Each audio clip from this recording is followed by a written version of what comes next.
broadcasting from across the North American continent of the Terran Empire, bringing you our unpopular Star Trek opinions since 2020. This is Code 47.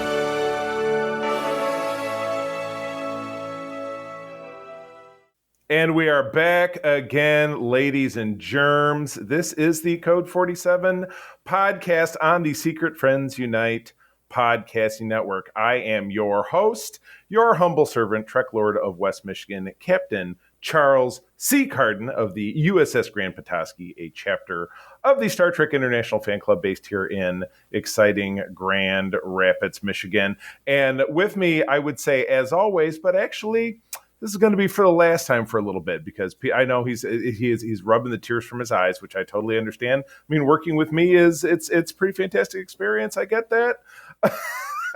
But I have my cohort, Peter Stein, who is completing his first leg of being the shared co-host of our program. Peter, good morning to you. Good morning. Yeah. So, Peter will be gracefully stepping out for about a month while my partner, Katie Q, steps in as she is my TNG designatee, as we're going to be taking on Star Trek The Next Generation Season 2, a season of varying quality. But speaking of varying quality, we will actually be wrapping up talking about the second season of Star Trek, the original series, within this episode. But as always, without further ado, we always like to kick off, and it's kind of a double clicker here. So we always try to click off, stealing a bit from SFU Prime, where we have a comic book cover that matches the number of our episode. I did the same, finding an old VHS cover of the original series, and this is weirdly enough in season 3 of TOS. But this is the episode 62 was "Is There in Truth No Beauty?" There's a lot going on there, but I liked the picture of Kirk with his hands out. And I'm trying to figure out if someone doctored this image. It looks like he's got his hand stuck out, kind of like in a fisheye lens. Did somebody slap something in his hand? What is that supposed to be? That's the visor, because that's that's right. Yeah, so this was the Medusan. This is the character or the alien race that so hideous that you couldn't look at them with your naked eyes or it would blind you. And then they ended up finding their way back into continuity with something recently. They were a character on Lower Decks or something, and they were There's a Medusan and Prodigy. There's a Medusan and Prodigy. Oh my goodness. And we're going to talk about that as well. Shame on me. But yeah, any Medusan has to be in some kind of an apparatus or a doodad. And the one in Prodigy is in a floating Dr. Ball spacesuit, the medical torture droid from Star Wars, Dr. Ball, which was dubbed on Robot Chicken, if you remember. So, but anyway, that originally aired on the 18th of October back in 1968.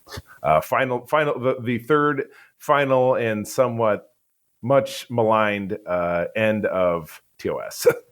Yes. Oh my goodness. So anyway, moving on.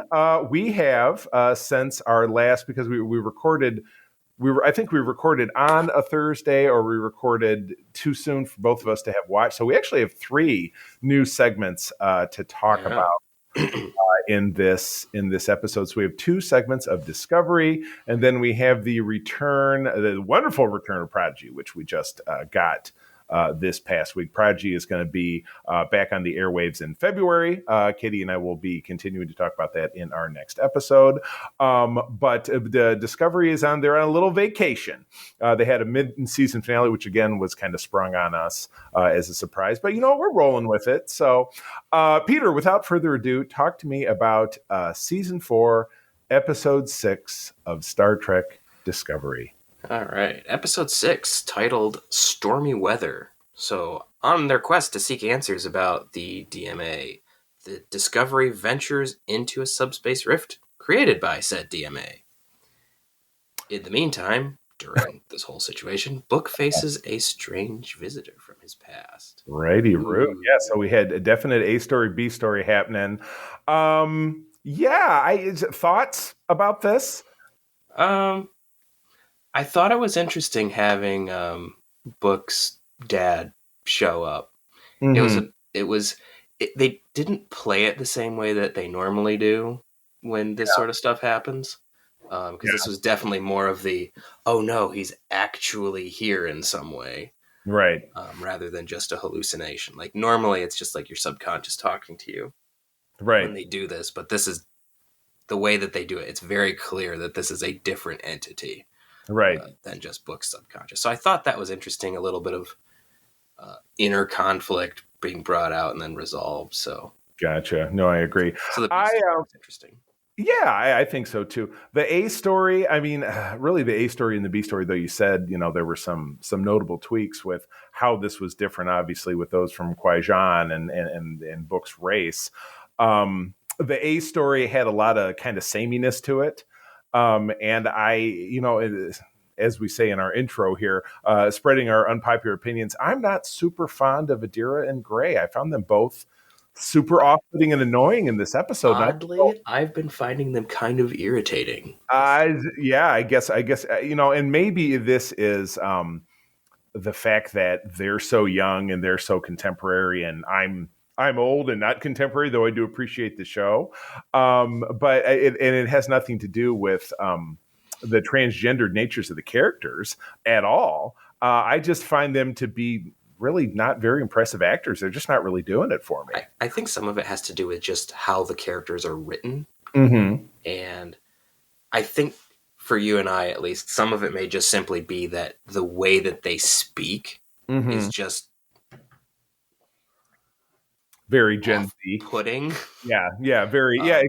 Because it's not, at least for me, growing up with Next Generation and Deep Space Nine, right. I'm used to a little bit more higher level of dialogue, in the sense that you'll use larger words, you'll use more complex sentence structure, right, and that sort of thing. And they don't really do that. And I understand it's like, we're trying to show they're young, but even Wesley Crusher did that. And Wesley gets all sorts of bad rap. But yeah, that's exactly where my thoughts went with this too. I was thinking about Wesley, because Wesley, even though he gets the worst rap, people really blast on him.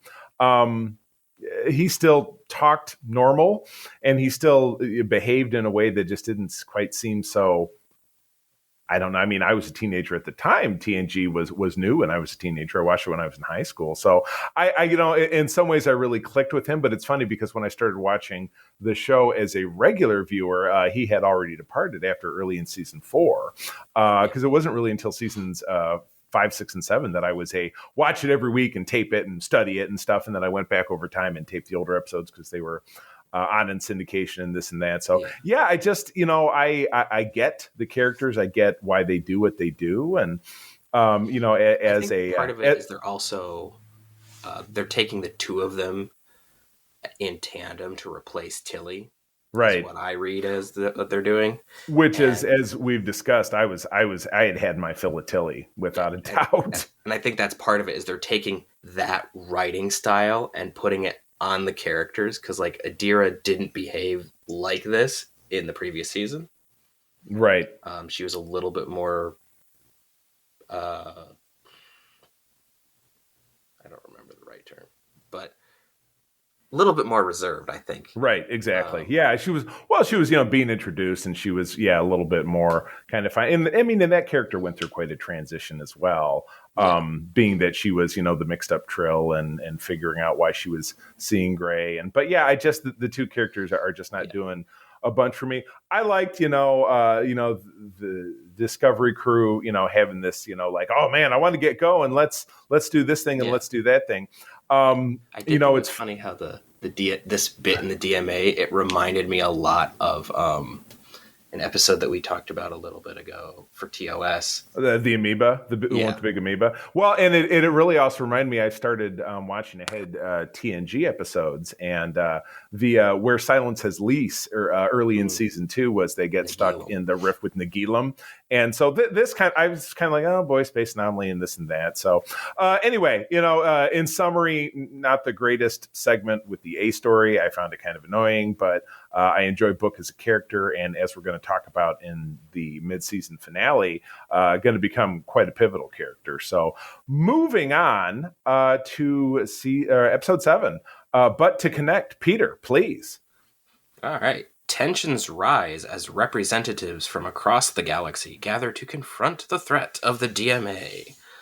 And, on the ship, Zora's new sentience raises difficult questions. Indeed, yeah, we had a lot going on this, including kind of Easter egg haven with the big intergalactic powwow at I think Federation / Starfleet headquarters. I know that Yeah. it's been not really quite identified, but this kind of great multi-tier. They're in the big circle of trust that's like 3 or 4 levels deep. That's basically the assembly of the Federation. And I was thinking about the stats when we started in season 3, and Discovery arrived here in the 32nd century. The Federation itself was really fractured. It had fallen from its peak of 150 some odd member worlds back in the TNG time to about 30 or 35, and they're up to about 60 or 65, I think it's said, in this.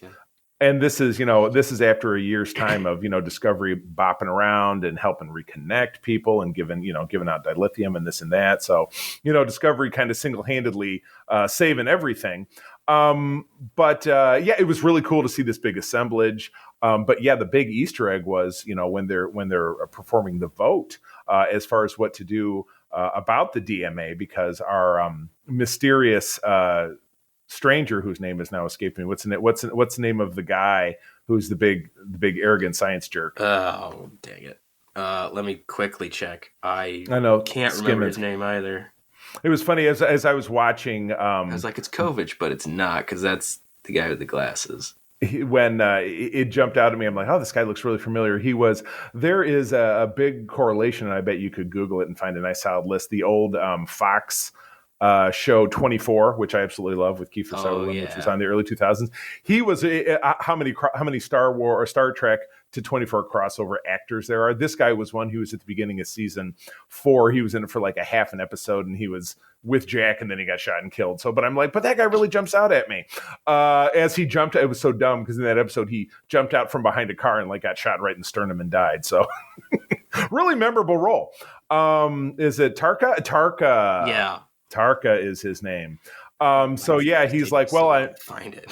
And he's this mysterious character, and the way he ultimately sways book at the end of it is, I'm from another universe and blah blah blah, we're trying to get rid of this thing, and you're just not getting the vibe still that he's really on the level. But anyway, as still thinking I often through his teeth. Yeah, exactly. As I often do, I've kind of gotten off the path. The big Easter egg that I loved, and it's been subsequently analyzed on Twitter, and I think I've done some retweets myself, is that you had the big display when they're doing the vote of member world logo. So you've got this and that. And I think one they snuck in was like the Xindi from Enterprise, which I thought was awesome. And I was looking at him. I just haven't done a screen grab analysis of it.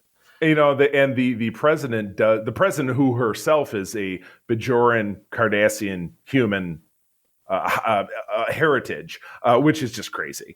But they mentioned that we have representatives from all 4 quadrants here. So do we have the Dominion in there? Or is there a Vorta there by any chance? I'm guessing that we have the Dominion at least present. I don't think they're part of the Federation, but I would imagine they're there. Right. But, and again, I'd have to, this was not an episode I watched a second time, but, was this just a gathering of the Federation, or was this a gathering of spacefaring worlds? It seems like it was probably a bit spacefaring worlds. Yeah, in it's part a bit more Earth the latter. Was there and Earth wasn't part of the Federation. Very true. Yeah, the Earth Defense Force, which she jumps in and she says, yeah, since the president or the senior military officer, General such and such, again, not always the best with names on the first pass, but she says, yeah, our organization has grown, a Titanus member of our organization now. And we're like, well, we'd love to have you back in the Federation. And she's like, well, I guess we'll just kind of see what happens. So, we're fun. As just an aside, was, right. In the gallery, we saw a Cardassian. Mm-hmm. And I think this is the second time we've seen a Cardassian in Discovery. The first time was when they first got to the 32nd century. Right. And I just have to say this. I'm happy that they didn't change the design. Because I haven't taken a close look. So they tweaked it a little bit, but it's not one of those, it's really, really noticeable. Right. I'm a big fan of, minor tweaks. if you're gonna Right. go. And, it's like the Ferengi. Okay, 1,000 years have passed. And, so this one, their ears are different or whatever it is. And you can imagine I the think this Ferengi. Ferengi his mother's just a Zakdorn or something. Yeah. Oh, there you go. Well, they caught a side glance of a Ferengi, and you definitely thought, well, this one definitely looks like it could be the Grand Nagus because kind of dressed up pretty fancy pants. So, I enjoyed all that. The B story with Zora and her emerging sentience and kind of what to do with it really has, obviously smacks of of Data's journey in season 2 of TNG with the Measure of a Man kind of deciding his rights, which is an episode They worked very hard not to mention that. Right, exactly. But it's it's a case study and kind of what TNG and Star Trek in general does best is taking social issues and turning them all over. And of course AI, and again that episode was over 30 years ago, the TNG episode. And this one currently, AI continues to grow and sentience is ever closer, as something that we may really have to deal with in real life. So this was interesting. I thought that the way that they handled this one was interesting, like the way they did it, and how they presented the information. Right. Immediately starting with a kill switch was an interesting choice. Right. But I think that their ultimate solution, at least for me, felt like a cop-out. Right. And I know it sounds weird, but the reason for that is like the ultimate solution was, well, Zora's a new life form. Right. So the rules don't apply to her. Right. It's like Data was also a life form, but also recognized as an artificial intelligence. Mm-hmm. So you're kind of skipping over one definition to be like, oh, well, it's this one. You're right. But it's also this, you still have to address that. So, I mean, they did it, but they didn't. And so I don't know if that's just a loophole that they're leaving for it to be a problem later, or they just were like, we solved it, bye. Yeah, right. Never. Oh, there's never a solution. But this teed us up for the second half of the season because in the end, Tarka does convince Book to run off with him to the center of the galaxy with his Destructo device, which they had a nice tie-in back to Star Trek Insurrection with the Sona. Yes, the Baku. I just know the device. I had it on the tip of my tongue and I was looking at it. Isolytic weapons. Banned by the Khitomer Accords for obvious reasons because you saw in that movie they're super destructive and they wound subspace, which is...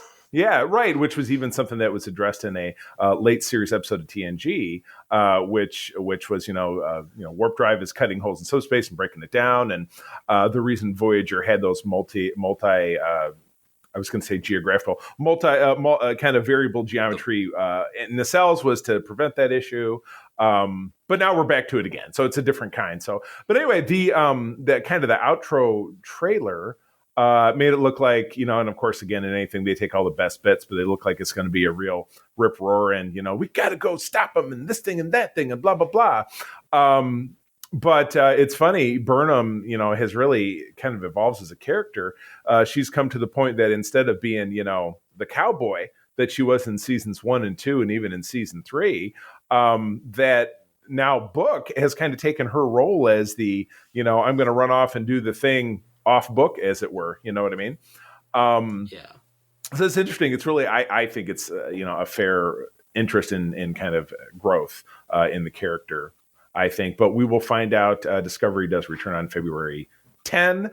So we will get the final, I'm assuming, 6 or 7 episodes. I'd have to double check to see how many there are left. So anyway, final thoughts on these 2 episodes? Yeah, they're decent. Yeah. Second one is definitely better than the first one. I totally agree. But anyway, real briefly, because we got to keep the train rolling. Prodigy returned with its episode 6 of, I'm assuming, 10. And again, I should always, probably do my homework and actually look ahead. But this was the episode, and I just absolutely love this segment. Kobayashi. I'll read the description here. I know this is real tough for me to steal your job. Sorry. As Gwen, who everybody hates, and I know that when Katie comes on next week, she's already kind of, chomping at the bit to tear this character apart because she can't stand him. As Gwen struggles. That's not Gwen. Dahl's the character Yes. that you love to hate. Gwyn struggles to find her role aboard the USS Protostar. Dahl tests his leadership skills in the newly discovered holodeck in a program I will simply call Kobayashi Easter Egg. Because they really knocked it out. I thought that part of the episode was great. I really did love it. So yeah, he quote unquote discovers he and Pog Jacob Pog do quote unquote stumble upon the holodeck. They initiate the Kobayashi Maru program after doing some research and dump some on the bridge of the Enterprise D from Star Trek: The Next Generation. And then they get this fun graph, and it's funny, even in the Memory Alpha article, they have this graph of them like, pick your crew, and you're looking at the different comm badges and stuff and say, pick who you want to pick. And so they end up with a great crew. They end up with TOS era Uhura. They end up with Odo. They have Beverly Crusher at TNG era, which I believe Gates was the only actor who recorded any new dialogue. Yes. Because obviously they get Spock and they get Scotty, both of which we get Spock, TOS Spock, and then movie era Scotty. Both actors have obviously passed, so all their dialogue was looped. I didn't hear anything that sounded like an imitation. One thing that I did annoy the shit out of me, because Spock was a character I think that got the most kind of airplay, is that the looping of his dialogue, the majority of it was obviously from TOS because it's the most material to pull from. And they would just pull relevant bits of dialogue that fit what they wanted him to say. But one of the last lines he spoke was a very elderly Leonard Nimoy, and it was really like 2009. So it was like, but he just said live long and prosper. I feel like they could have, it's kind of two-sided. Maybe they did it because it was the last. They had him say the whole bit of, you remind me of another captain that I used to know. No. That was I know the bit you're talking about. That was actually from Unification. Was it?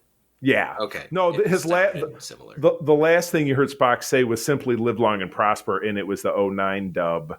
That his last on-screen appearance in Star Trek, anyway, was in Into Darkness, which was in 2013. So I don't know. This is something that wouldn't bother anybody but me. But it did bother me a little bit because they didn't scrub the audio quite right. They could have, and they so could have cleaned it up a bit. Yeah, different eras. Right in your ears. Yeah, exactly. Yeah, in your ear holes. There's no doubt about it. But it was wonderful to see all those characters. I always love to see. I liked that they picked movie era Scotty, give the Monster Maroon some love. I dug it. Like so Grumpy Odo, that was glorious. Yeah, exactly. Yeah, I really it bugs me just because I'm not the world's biggest TOS fan that TOS gets all the press and that a lot of the other series just kind of get put on the back burner. You know what I mean? So you don't get a lot of session for the past like 10, 15 years. Yeah, right. Since the reboots got announced, everyone's only been focusing on TOS. And don't get me wrong, TOS is great, but there's so much more. I think that there are so much that are greater. And again, we all have our personal kind of perspective based on how we were introduced to Star Trek. And for me, it's always the TNG, DS9, Voyager triad was, my growing up with the series. So, but what I did like about this is that this gave us a great big old Voyager Easter egg at the end. Because as they're, as the crew plus the Janeway hologram are starting to kind of decode the mystery of why they found this ship in the first place at the ass end of the Delta Quadrant, and it's a brand new, totally functional ship, is that as they're breaking the logs down, they find a outgoing log from Protostar's real captain, Captain Chakotay, in another new type of uniform, as a matter of fact. So, oh my God, Peter, we're gonna have to get ourselves another Star cosplay. Trek Online uniform. Making that canon, huh? But yeah, we find out in the last glimpse that, and again, we knew that Robert Beltran was going to be returning.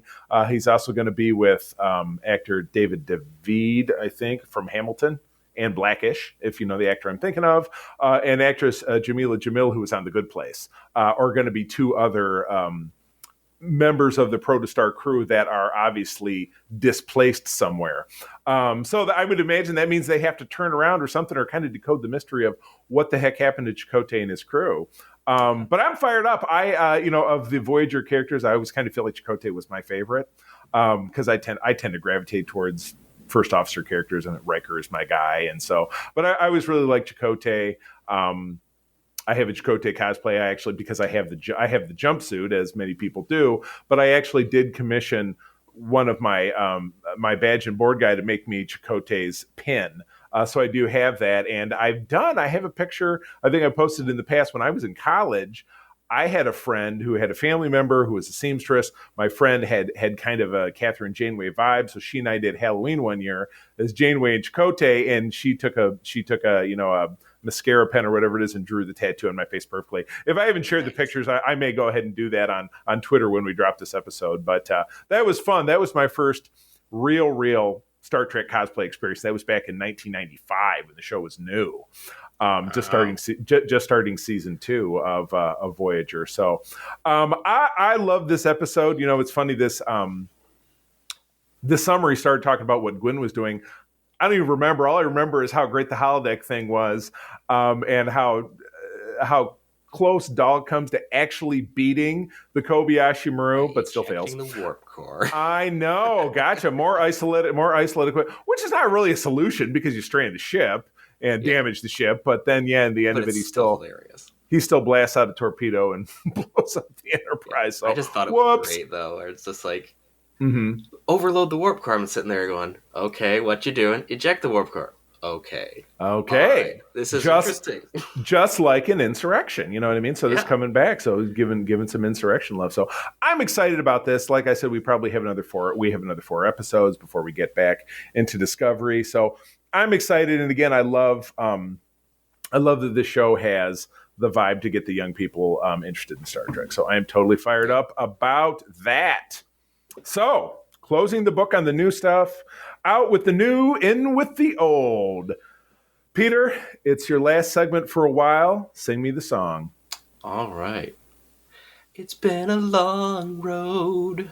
From there to here. All right. Okay.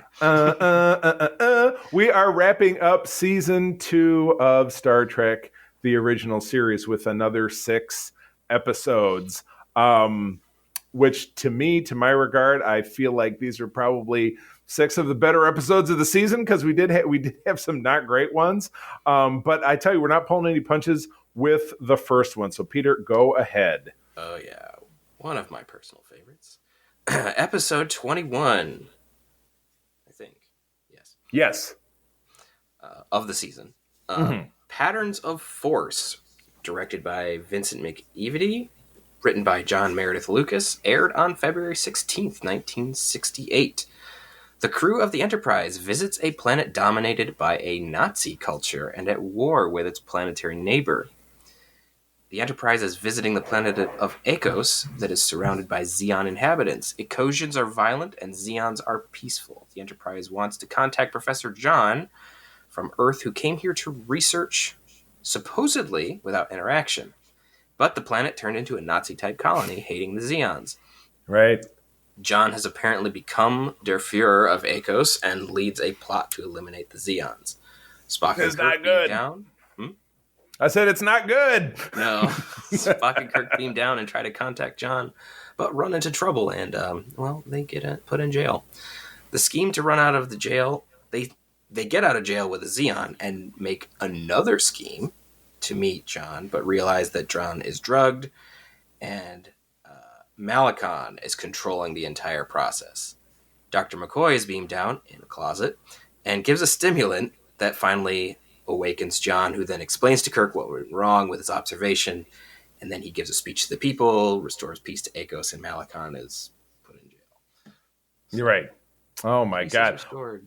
Boy, I got to tell you, this is a risky subject matter, and this was only not quite 25 years after the end of World War II to make a story like this. Holy shit! This is, I agree with you. This is absolutely, I think, one of the best episodes of the series. It really does what Star Trek does best, which is use that sci-fi lens to look at, contemporary issues in society in general. But oh my God.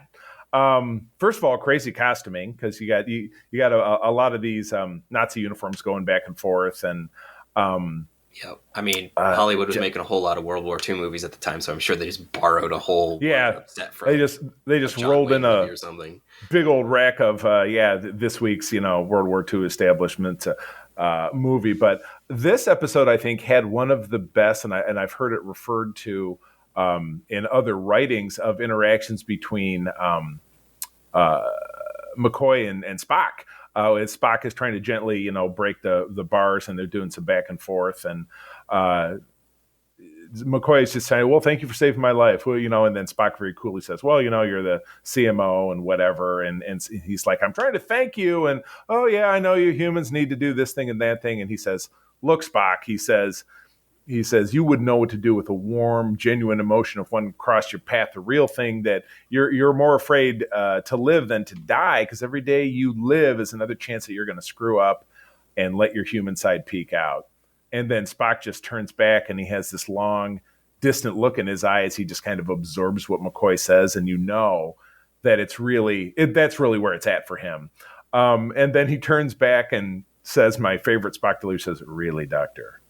In response, and McCoy just goes, "I know. I'm worried about Jim too." And it was just like, "Aw!" It was a moment between the two characters, probably my favorite, besides McCoy's line in Star Trek III, "That green-blooded son of a bitch. It's his revenge for all those arguments he lost." My favorite Kirk McCoy and Spock moment is in 4. Yeah, I'm gonna have to die to discuss your meetings on death. Excuse me, Doctor. I'm receiving a number of distress calls. I don't doubt it. That's my favorite one. Oh my gosh! Oh, good stuff. So I loved it. So anyway, any other thoughts before we move on? Other than it's a great episode, and it handles the source, it handles its setting and everything just very, very well. Right, exactly correct. I'm excited about this next one for one reason only, and it's not because I like the story, because I really don't. Episode 22 of the season is By Any Other Name, directed by Mark Daniels, story by Jerome Bixby, teleplay by the fantastic DC Fontana and Jerome Bixby. The thing I like about it, it aired on my birthday 8 years before I was born. February 23, 1968. Beings from the Andromeda Galaxy steal the Enterprise, technologically modify it, and attempt to return to their home. Our gang and a few other crew members beam down to find a few people who ask Kirk to surrender the ship by paralyzing. Then this was the famous turning crew members into a dodecahedron, and they crush the one that's the pretty girl, ouch, who later goes on to be the here's a little nugget for you. Later goes on to star in the sitcom Charles in Charge. In the first iteration, she was the mom. Weird little fact I remember. These people are the inhabitants of the Kelvin planet in the Andromeda Galaxy. They need to travel 300. They need to have it, endure a journey of 300 years in order to get home, which they modify up the Enterprise so they can do that. And the head guy is Rojan. He controls the Enterprise along with the people and mobilizes the entire crew and turns them into the little crusty dodecahedrons. So, once they're aboard the Enterprise and on this journey, it becomes, a game of cat and mouse, as Kirk always does, to, outsmart the villains, which is Scotty gets into the mix and tries to drink one of the other Kelvins under the table, and giving us the famous line, "What is this? What is this?" referring to a bottle of liquor. And Scotty says, it is green, which he gets repeated to him in the TNG episode Relics, where Scotty is on the Enterprise D and meets the crew. So at any rate, Kirk and Spock do figure out that because the Kelvins have taken on human bodies, they have the same cleavages of emotions, and so they go forward and exploit that. Naturally, Kirk seduces the pretty blonde, and then, of course, there's a drinking under the table, and I think Spock engages one of the other ones in kind of, nervous energy and stuff, and they manage to drive a wedge between them. And in the end, Kirk talks Rojan into settling his people back on the planet where they first met them. So, bleh. It's just, I don't know. I thought it was okay. I thought it was okay. It's wedged between two of the best episodes of the series, in my opinion. So that kind of drives me nuts. But whatever, a lot of a lot of all series is, having filler episodes and ones that just don't really hit the mark. So that's what I guess this was. Yeah, it's not a bad episode, but it's not it's not a great one. So right. So, but moving on, I'll let you read this, but I will point out that this is April, and I have a list of movies and or TV shows that we watch every 4th of July, and this is on that list. So every very beginning of July, we watch Independence Day, and we watch a handful of I'm forgetting what else is on the list. I have it in my phone because I would forget. But Independence Day, but then we watch this one because this is the good old US of A of episodes. So go ahead. Oh yeah. Episode 23, The Omega Glory. Directed once again by Vincent McEvedy. Written by none other than Gene Roddenberry himself. That must be why it's so good. Maybe. Aired on March 1st, 1968. So, Captain Kirk must battle a deadly virus and a treacherous fellow starship captain to stop a meaningless intertribal war. The Enterprise responds to a signal received from the USS Exeter, which is orbiting a planet but not responding to any communications hails. Upon boarding the ship, our gang finds that the crew has disappeared and left behind clothes and a mysterious salt rich in potassium and carbon. Gee, I wonder what that could be. They're running around naked and playing with salt. Yep. Bones realizes that this can only happen if the body loses all of its water. Ugly. Oh no! Mostly water. Without water, become salt. Ooh, we just solved that two episodes ago. We just solved that future TNG mystery. So there you go. Yeah, right.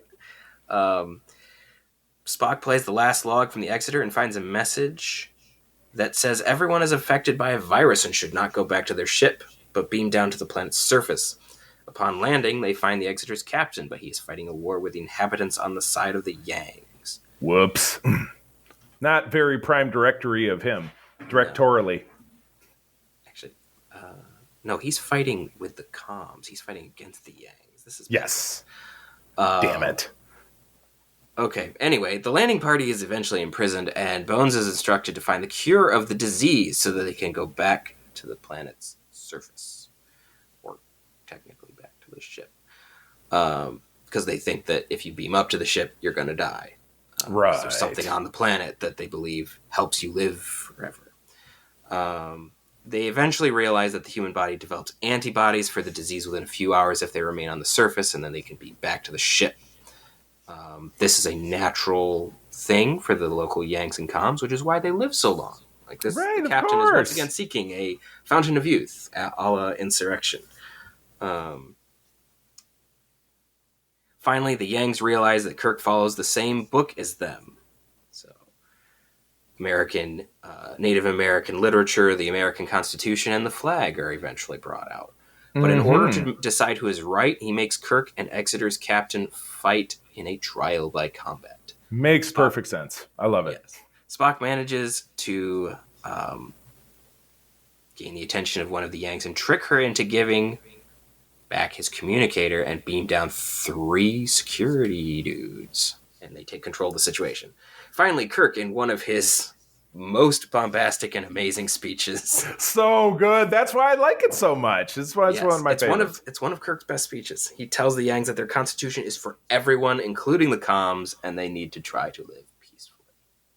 Right. I love it. Like I said, it's very obviously this is another example of what we see in the episode Muri, what we see in the episode Bread and Circuses, which was in our last segment, is that we have a world that, with Hodgkin's theory of parallel planetary development or whatever it is, which was the, TOS explanation of why they were basically in these different, alternate Earths where, this one thing went wrong. And it was just like Earth up until the time that this thing happened. So this was the same thing. They had the US of A, but then there was a huge war and biological whatever it is. And humanity was reduced to, basically the cavemen level of technology and communication and whatever it is. And I think, Spock refers to quite inappropriately of those of Asian heritage as the Asiatics, which is not something you'd say anymore. But this was the 60s. But anyway, great allegory to the fact that it is once again a great lens of looking at what we hold of value and how it can be perverted without understanding, which tends to happen in the modern day as well. So the Constitution, as it were. One of my favorites. I love it. It's a good episode. Bet. All right. And speaking of my favorites, I really love this next one because this is one of the episodes, probably the episode that had that benefited the most from the 40th anniversary complete remastery of the original series, where they took a lot of these special effects, especially any of the externals of the ship, and completely replaced them. So this was the Ultimate Computer, episode 24 of the season. John Meredith Lucas is the director. Story by Lawrence N. Wolfe. Teleplay by the fantastic DC Fontana. Aired on March 8 of 1968. A new computer system wreaks havoc when being tested aboard the Enterprise. The crew is deboarded onto a starbase, and the new M5 Multitronic system is installed to test if it can control the Enterprise and manage operations aboard. Its builder, Dr. Richard Daystrom, of what, of course, later the Daystrom Institute. So he's the top guy in computer everything for all history in Star Trek. He has brought it. He comes along with the unit so he can care for it. Everything is pretty much going as normal until they do a mission, and M5 says, well, I want these people to go, but Kirk picks this and that. And he said, oh, Kirk's not essential. That was a big slap in the face. And a little bit of social commentary on how automation changes the workforce and stuff. And they were like, well, they'll never replace a captain and his intuition and burr, burr, burr. Of course, Dr. Daystrom is really kind of an arrogant jerkwad. He just his ego can't handle that anybody would disagree with him about how great M5 is. So, M5 starts taking some liberties and turning off systems and doing things a little bit different. They try to shut it off, and who gets vaporized? A red shirt. Ouch. And even then, Daystrom's like, well, the thing is, it's like Daystrom just really can't. Yeah, Daystrom can't handle, his ego is so fragile, he's just kind of losing his shit. And that's before we've even gotten in to the meat of the episode, which is the war games. We have four beautiful Constitution class ships led by Commodore Wesley that are subsequently attacked and almost nearly destroyed by the M5. Completely destroyed. Well, it's not destroyed, but everyone's dead. Exactly. So yeah, they're reeling up, and beautiful shots and opticals in this, and just really to me, my biggest issue with anything that old is that you can see the model kit swinging back and forth. In the old episode, you can see the wires. One ship gets shot and it goes, woo, or at least that's how I picture it. But in the end, my number one favorite TNG trope, executed by Kirk, is when he talks a computer to death, and that's exactly what he does with the M5. M5, realizing it has to take responsibility for the deaths of all of the Starfleet people, decides to deactivate itself so the Enterprise can be destroyed. Kirk is able to get a message out at the last minute so that Commodore Wesley does not, in fact, do that. So I liked it. Again, I like social commentary based around the fact that the little guy loses his job to a computer, which happens every day in the real world. But of course, in this case, and because it's science fiction, the computer is crazy. So that's what we get out of this. Well, it's one of the main reasons why, like in Discovery, Starfleet has prohibitions against integrating artificial intelligences into their systems because of this particular episode. Right, and think about Ron D. Moore's Battlestar Galactica. It was the same thing with the Cylons.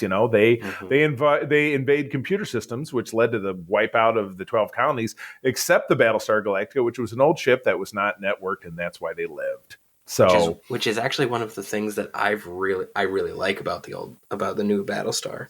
Yeah. And I've actually applied that reasoning to some of how Star Trek operates to try to explain certain things, especially some of the visual tech differences, especially between Enterprise and TOS. But we'll get there when Enterprise happens. Absolutely. Well, here, jump into this next one. I'll let you read this, but this was when I actually wrote some fan fiction around. One of the few episodes I tried to continue the story in kind of an original fashion. But you go ahead. Episode 25. Episode 25, Bread and Circuses, directed by Ralph Sinensky, written by Gene Roddenberry and Gene L. Kuhn.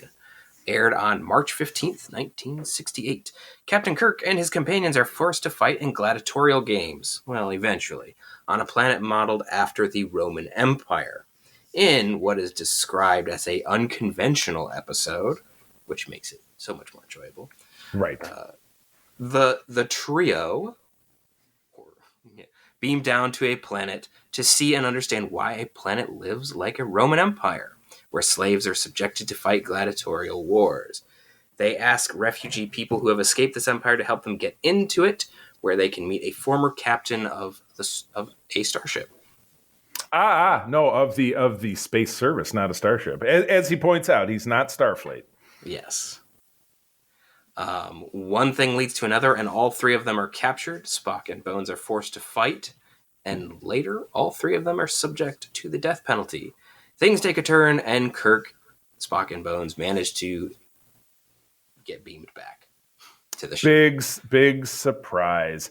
Yes, I absolutely love this. And again, it's funny, I mentioned it, talked about the previous episode with not thinking about the fact that I made reference to this episode in the previous description. But yeah, it was the same thing. We had Earth, a parallel to Earth in every way, but the Roman Empire never fell. So the Roman Empire culture continued and dominated the entire planet.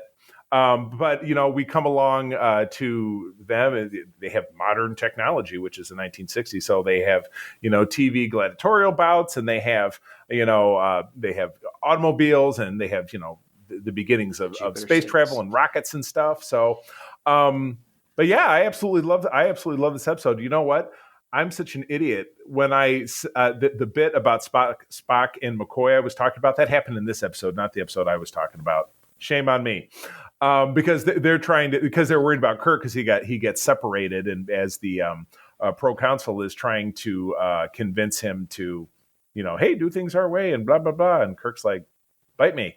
So yeah, this was and in the end, the like you said, the disgraced ship captain tries to right his wrongs, and he gets stabbed for it. So it's interesting. I did actually, when I was a teenager, write a little follow-up to this. I had an original crew set in the TOS movie era. So, 20 years after this was set, because I love that ship so much, it was set on that ship, and I don't remember all the details, but it was a mission taking place on this world after they, let go of the Roman culture or whatever. And so I don't even remember the details of what my story was. But anyway, I liked this episode that much. I just thought it was super cool. And I did, that's one of the things I do love about TOS was the what if aspect of it. Like, one of the very earliest episodes was Muri, where, it was what if there was a biological agent in the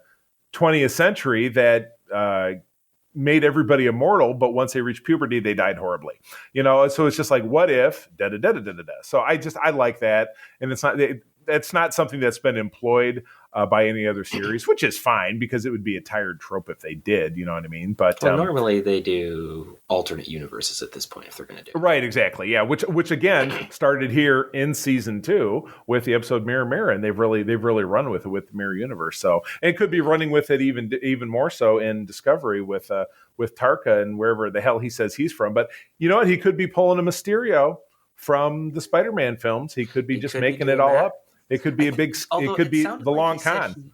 It sounded like he said that he was from this universe, but wanted to get to another one where the Emerald Chain didn't exist or something. Oh, right. Which, yeah. And so I don't trust him at all. So I think it's kind of a scam, but we're gonna find that out in February. Yeah. So, all right, taking us home. Final episode, The Backdoor Pilot. This would be episode 26 of the season. I just heard a snort. Backdoor Pilot.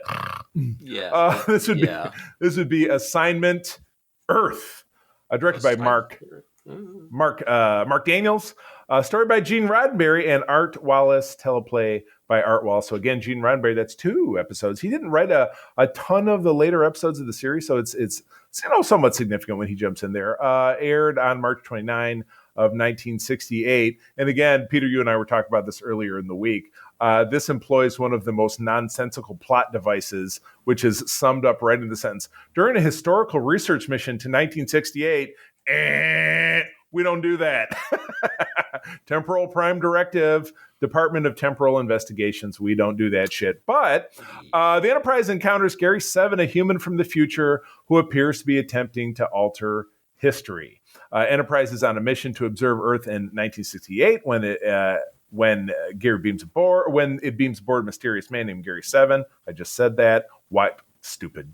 I gotta find better summaries. I feel so bad. I find this one website and they just write them really backwards. I need to do my homework better. I'm going to go through and rewrite these. I'll make that commitment, or I'll just do it on the fly. Who cares? Gary wants to go back to the planet's surface, but the Enterprise is unable to decide how to proceed. AKA, do we believe him or is he full of it? Seven tricks the guards and escapes and down to New York City, and Kirk and Spock follow him, giving my favorite incognito Spock look, which is that fuzzy brown hat. And isn't he wearing a big fur coat too? I think so. I should pull up an image of it. Spock goes undercover, it's either so have bad. Oh, okay, or what? No, like Spock in Star Trek 4 with the when he wraps that around his ear, so he looks like ninja guy. But anyway, so history suggested on this day a crucial spacecraft launch failed in the U.S. and changed the course of history. But Kirk and Spock failed to recognize that Seven is trying to help events instead of hurt them. Somewhere along the way, Teri Garr is in this as well. Using his secret portal, Seven is able to reach the launch site and install the device that will fail the mission, and Enterprise can safely return to present time. And this was, as we had mentioned, a proposed backdoor pilot to Gary 7 having his own show, which they're like, well, we read ahead on you, Mr. 7. You do a bunch of stuff, but we're not here to talk about that. Yeah, it's a very strange thing. It was a weird episode. And again, it did have more of a feeling of kind of a season finale. It was like, okay, there's something significant happening. And even though, TOS episodes don't have that kind of connectivity, this really felt like, oh, they're trying to set something up and, they're going to break or whatever. So I don't know. It's a weird episode. Teri Garr is very weird. I get very much a laugh-in vibe from this, which is a show she was on at the time. It's just a weird episode, I would say. There is actually a not a follow-up per se, but a continuation. By John Byrne, who is one of my absolute favorite comic book creators. There was a series in the early 2000s. There was a miniseries that followed, in increments of years. Like this is a year later, this is 5 years later, whatever it is. I love it. I've read it several times. Yeah, no, I'm actually talking about something else. Oh, please, by all means. Yeah, this is not canon in any way. And neither is anything in the comics. I mentioned last time with the Bluegill. Okay. Excelsior. There's an episode that came out a year and a half ago called "Nurturing Life," and they have someone acting as an agent on another planet, and so you hear all the goofy sound effects, all the references to the computer, and yeah. So this has spawned a few spin-offs, but they're all kind of tangentially related and have another Star Trek story going on. Gotcha. Okay. So it's fun, though. Kind of a weird one, but yeah, it's a fun episode, but a weird one all in the same. And again, it employs a trope in Star Trek that is never referred to again as, well, we just went back using the slingshot effect. We just went back in time, like it ain't no thing, and it's very much a thing. So they kind of outlaw that for obvious reasons. So. All right. Well, in conclusion, this is the end of season 2 of Star Trek: The Original Series. Peter, on a scale of 1 to 10, if you were to balance the season as a whole, what numerical value, 1 to 10, Romulan ears, what will you give it? I think this one might be an 8.5. Yes, I agree. Definitely more good than bad. I would probably bat with a 7.5 because while there are some really great episodes, some of the ones that really didn't work just really kind of dragged that down for me. But this did give us, again, some of my favorites. I love Bread and Circuses. I love the Omega Glory. Obviously, we had in earlier parlance, we had Mirror Mirror, and we had a Mock Time. So we just had some of the really most, we had some of the most really memorable episodes of TOS. Yeah. But and we also get Cat's Paw and exactly. But by the time you circle back again and we're talking about season 3 of TOS, which is going to be quite a ways down the road, that's going to be a hard couple of months for you and me. I'm going to admit we're not going to have a good time because starting with Spock's Brain. Starting with Spock's Brain, the undisputed worst episode of the series. So anyway, well, that's it, Peter. And if you would be so kind, I will first of all say thank you for joining me on this journey. This was a new endeavor after we restructured the show. You and I kind of came up with this format together. I appreciate you, letting Katie kind of step in and also be a voice on this while she takes your spot for the next couple of months.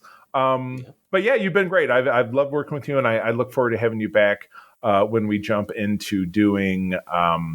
Are you with me for Enterprise next? I've got it on the schedule. Anyway, I'm on for Deep Space Nine, and you're on for Deep Space Nine. Yes, I'm one of those guys that likes Enterprise. I was a late but I love it. We'll do. Yeah, Katie. Just for housekeeping, Katie will be on as I had mentioned for season 2 of Star Trek: The Next Generation, and then Peter will return for season 2 of Star Trek: Deep Space Nine, and then we'll kind of rotate back and forth. So, Peter. With that, thank you again, and please take us out. For more information about Starfleet International, please visit Grand Petoskey and or Region 13 on Facebook. Oh, but we don't have a name for the episode. Oh, we don't have a name for the episode. Assignment Podcast. Teri Garr is there for some reason. That's the name of it. Okay, friends, with that, I'm going to tell you, as always, that sharing is caring, and to keep on trekking. Peace and long life. Code 47 is part of the Secret Friends Unite podcasting network. Visit secretfriendsunite.com for our great shows, articles, news, reviews, and more. Secret Friends Unite podcasts are available on Apple, Google, Spotify, or the podcast platform of your choice. If you would like to be part of the conversation, visit our new Discord server, or join us on Facebook, or follow us at Secret Friends U on Twitter. Please subscribe to Secret Friends on YouTube, and don't forget to visit our merch store at tpublic.com. Just search Secret Friends Unite. Thanks for listening.